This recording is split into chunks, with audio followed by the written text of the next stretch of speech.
ധർമ്മപ്രമാണം. ധർമ്മപ്രമാണ viewers എല്ലാവർക്കും സ്വാഗതം.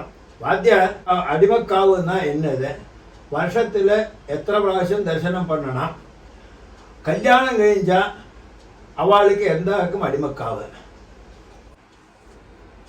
അടിമക്കാവ് ചൊല്ലുന്നത് ഒരു ദേശദേവത, ഒരു കുടുംബത്തിലെ ഒരു ദേശദേവതയുണ്ട്, കുടുംബദേവതയുണ്ട്, ശിവപൂജയുമാരിയുള്ള പരമ്പരയായിട്ട് വர ദേവത, ദേശദേവതയിലുള്ള அந்த ദേശത്തിലുള്ള ഒരു ദേവത இருப்பா.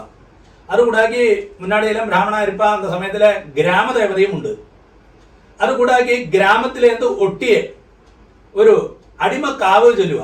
അടിമക്കാവിൽ എപ്പോഴുമേ അത് ഭഗവതിയെ സ്ഥിരമാ പ്രതിഷ്ഠ പണിയിട്ടുള്ള ഒരു ദേവതയാക്കും അടിമക്കാവുകളുള്ളത്. അപ്പൊ പരമ്പരയാ അവ பெரியப்பா இல்லை தாத்தா அந்த மாதிரி பெரியவா வந்து ஸ்தாபிச்சிருக்கிற ஒரு தேவி விக்கிரகமாக்கும் அடிமக்காவு சொல்லி அனுபவப்படுறது. அப்போ தேசதேவதை கிராமதேவதை என்ன, அதில் ஆண் தெய்வங்களும் வரும், பெண் தெய்வங்களும் வரும். ஸ்திரீ ரூபத்திலையும் இருப்பா, அதாவது புருஷ ரூபத்திலையும் இருப்பா. பெருமாள் ரூபம், சிவரூபம் அப்படிலாம் சொல்றோமே, விஷாலாட்சி மீனாட்சி அப்படிலாம். ஆனா பகவதி ரூபத்திலேயோ இல்ல காளி ரூபத்திலேயோ இருக்கப்பட்ட தேவதைக்கு கேட்கும் பொழுதுவே அடிமக்காவு சொல்றான்.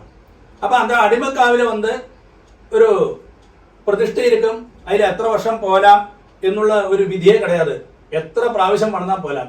കുറഞ്ഞ പക്ഷം ഇപ്പോൾ അതായത് ദേശത്തിലുള്ളവ നിത്യവും അടിമക്കാവിൽ പോയി ദർശനം പണ്ണനാക്കും വിധി.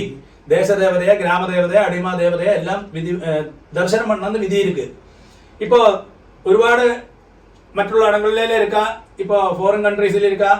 അപ്പടി ഉള്ളവാ കൂടി വർഷത്തിൽ ഒരു കാലം അത് அடிமக்காவுக்கு வந்து அந்த அடிமக்காவில் ஃபேமஸான அந்த நித்திய பூஜைகள் பண்ணி அந்த அடிம தேவதையை பிரீதிப்படுத்தணும்னு ஒரு விதி இருக்கு.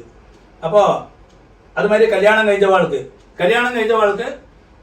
സ്ത്രീക്ക് வந்து ഭർത്ത என்ன அடிமக்காவோ அவளுக்கு அதுதான் அடிமக்காவு.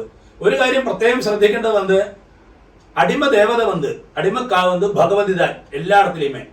அது அஸ்ட்ராலജിയിൽ பார்த்தாலும் தெரியும், എല്ലാ இடத்துலையும் பார்த்தாலும் ശാസ്ത്രത്തിൽ பார்த்தாലും தெரியும்.